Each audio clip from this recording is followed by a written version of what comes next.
Welcome back, true believers, to another Spider-Man PS4 related video, and today I'm going to be discussing exactly what type of set pieces that we will be seeing in the game. So, to directly quote the game's trailer description from Marvel Entertainment's YouTube channel, they specifically say that we will experience blockbuster set pieces. And, you know, blockbuster is a term that relates to movies, but like a set piece, for example, a definition of a set piece is like a really high quality moment in a form of media, like a movie, a TV show, game, whatever it is, that really puts the main character on edge and is like an action type of sequence or a really dramatic or stressful type of sequence that you have to deal with in the game while trying to survive and trying to push through the game's level or movies, scene that they're trying to, get through and everything. So, as you're seeing here, you're seeing the set pieces from Uncharted 2, and then you'll probably see Uncharted 3 and 4 as well. But, again, referencing back to set pieces being blockbuster-like, they say that in the trailer description for Spider-Man PS4 that we will experience blockbuster set pieces.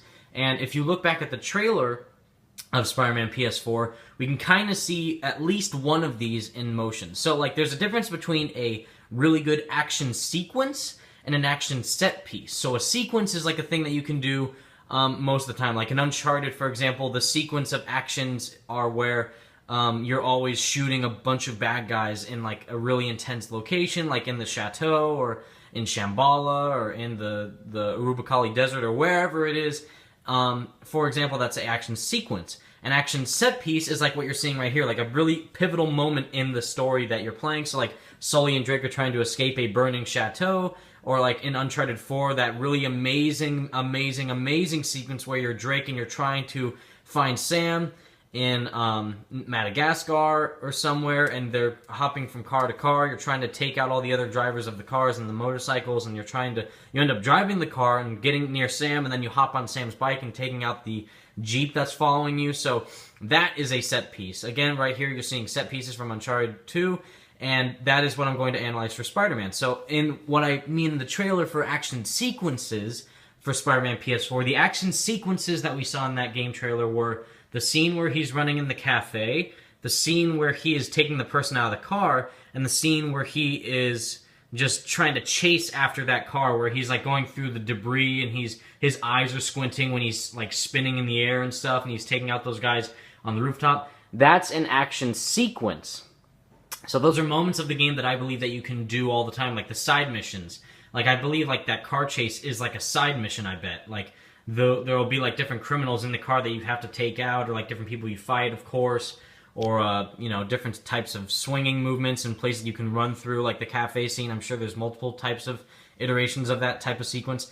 And then the set piece that the only one that I saw in the game was where Spider-Man is like swinging around that crane, and there's those cop cars in the background you see, like there's a squad of cop cars driving away from the building.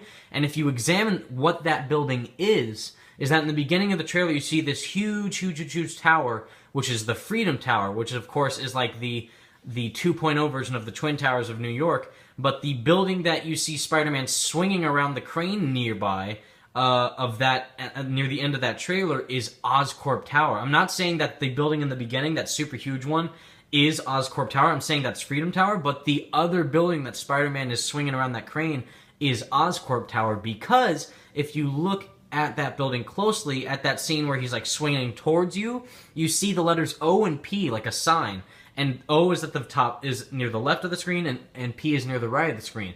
So I'm sure that is supposed to spell out Oscorp Industries, I bet, or just Oscorp. So that is probably a set piece where Spider-Man is trying to take out people near Oscorp Tower, or he's trying to save people that are in a building.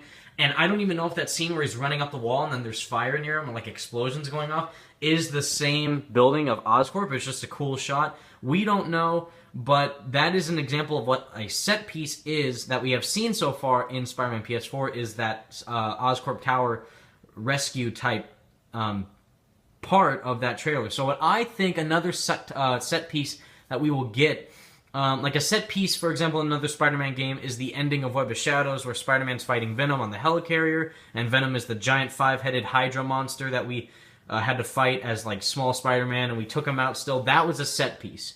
So maybe like, and again, we don't know any villains, we don't know any of the story, we don't know really much anything at this point about what the game could consist of set pieces. So I'm just throwing out my speculations of maybe it will like revolve around more grounded type stuff, like buildings collapsing, cranes falling, people falling from really high levels of drop height, like people Spider-Man cares about, like Mary Jane or something like that. So you don't know, I don't know. Let me know what your thoughts are on this topic, you guys. Thank you again so much for having us hit above 100 subscribers. It means the world to me. And I'm just going to put more and more videos out for all of us to enjoy Spider-Man PS4 related content. Thank you all so much for watching, true believers. Peace out.